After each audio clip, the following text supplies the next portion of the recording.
The collapse of the Ottoman Empire was more than a conclusion to centuries of imperial rule. It was the starting point for a profound political, social, and cultural transformation.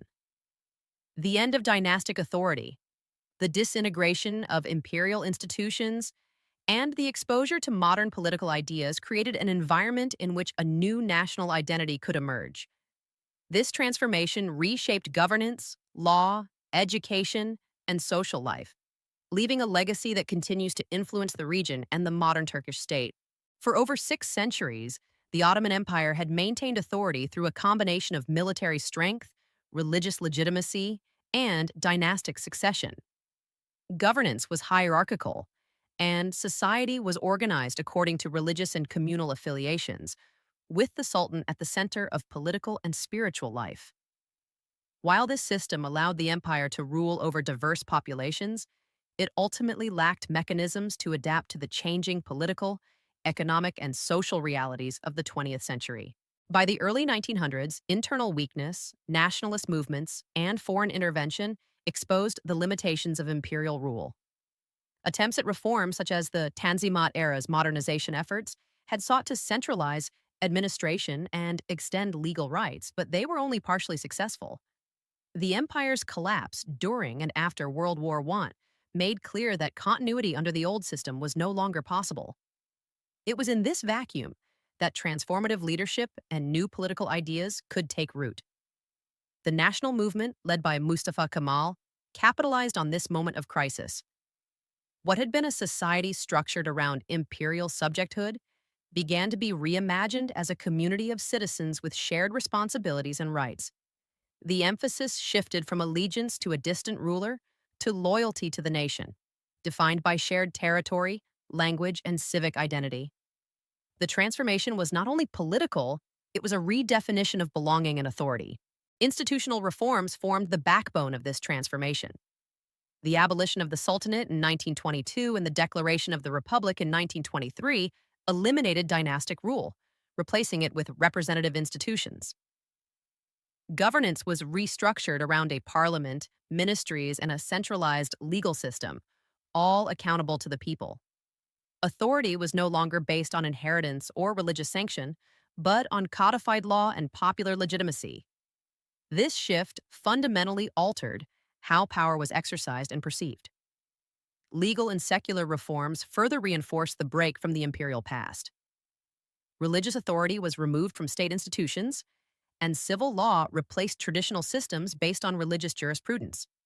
Courts were reorganized, legal codes were standardized, and citizens were granted equal rights under the law regardless of religion or gender. These reforms reshaped everyday life, influencing family structures, personal status, and social interactions. Education played a critical role in consolidating the new identity. Schools promoted literacy, civic awareness, and scientific knowledge. Religious instruction was separated from state-controlled education, emphasizing secular learning and national history. By cultivating a shared knowledge base and civic culture, education became a tool for unifying diverse populations into a cohesive national community. Cultural reforms complemented legal and educational changes. Language reforms, including the adoption of the Latin alphabet, enhanced literacy and facilitated communication within the new state. Dress codes and public practices were redefined to reflect national rather than imperial or religious identity. Historical narratives were reconstructed to emphasize a continuous Turkish heritage, replacing the imperial narrative of conquest and dynastic legitimacy. The economic dimension of transformation was equally significant. The new state pursued policies to reduce dependence on foreign powers, promote industrial development, and modernize infrastructure. Economic participation became a key component of citizenship, linking national prosperity to civic responsibility and state authority. These policies helped consolidate the republic's foundations and fostered a sense of collective purpose. Despite its achievements, the transformation was not without tension.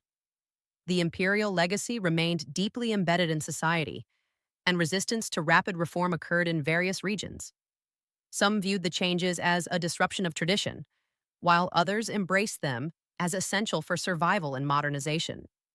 The process of transformation required balancing continuity with innovation, respecting cultural memory while pursuing a modern political and social order. The legacy of this period extends beyond institutional and legal reforms. It created a framework for national identity that remains influential in contemporary Turkey. Citizenship, territorial integrity, secular governance, and civic equality became the pillars of the modern state. The shift from empire to nation state also demonstrated the capacity of a society to redefine itself in response to crisis, laying the groundwork for political stability and modernization in the decades that followed. Internationally, the transformation reshaped perceptions of the region. The new republic was recognized as a sovereign nation state, capable of independent diplomacy, trade, and engagement with global institutions. This recognition affirmed the legitimacy of the shift from imperial structures to a modern political order, placing the state within the contemporary international system. Ultimately, the fall of the Ottoman Empire was not merely an ending, it was the foundation for renewal. By dismantling dynastic authority, separating religion from the state, introducing secular law, and promoting education and national identity, the new state created a coherent framework for governance, citizenship, and social cohesion. The reforms of this transformative period established the principles, institutions, and cultural foundations that continue to define the modern Turkish Republic. The legacy of transformation is evident in every aspect of national life, from legal systems and education to civic participation and cultural identity. The experience illustrates how the collapse of one political order can catalyze the birth of another, demonstrating the enduring power of vision, leadership, and reform in shaping the destiny of a nation. This period, therefore, stands as a defining chapter in history. It is a story of endings that became beginnings, of crisis